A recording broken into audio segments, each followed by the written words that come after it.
మరి మన కోసం పాలమూరు రంగారెడ్డి ఎత్తిపోతల పథకాన్ని తలపెడితే 90% పనులు పూర్తి చేసి మీ నార్లాపూర్ కాడికే వచ్చి ఒక పంపు కూడా ఆన్ చేసి నీళ్లను కృష్ణా నీళ్లను ఆ ప్రాంతానికి చూపెడితే 2 ఏళ్ళు అయిపోయింది రేవంత్ రెడ్డి గారు వచ్చి. 90% పని పూర్తయింది, కేవలం 10% మాత్రమే మిగిలింది.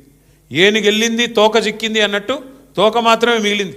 రిజర్వాయర్లు మీ కళ్ళ ముంగట కనబడుతున్నాయి కదా, నార్లాపూరు, కరివెన, వట్టెము, ఏదుల, ఉద్దండాపూరు రిజర్వాయర్లు అన్నీ పూర్తయి రెడీగా ఉన్నాయి. ఈయన చేయాల్సింది ఏంది? మనం అప్పటికే కాలువలకు కూడా టెండర్లు పిలిచినాం. ఈయన రాగానే ఆ టెండర్లు రద్దు చేసినాడు. రద్దు చేస్తే చేసినాడు, మళ్ళీ పిలవచ్చు కదా. 10 పైసలతో అయిపోయేదానికి ఇవాళ పని చేయకుండా ఎందుకు చేయట్లేదు? తొందరగా చేస్తే కేసీఆర్కు పేరు వస్తుంది. పాలమూరు రంగారెడ్డి కేసీఆర్ గారు కట్టిండని చెప్పి యాద్ చేసుకుంటారు. కేసీఆర్కు పేరు వస్తుంది, వాళ్ళ పాత బాస్కు కోపం వస్తుంది.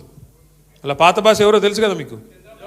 ఆయన కోపం వస్తుంది, నువ్వు మా నీళ్ళు ఎట్లా తీసుకుపోతావురా, నువ్వు మా చెంచగాడు లెక్క ఉండాలి కానీ పెద్దోళ్ళలాగా యాక్టింగ్ చేస్తున్నావు ఏంది?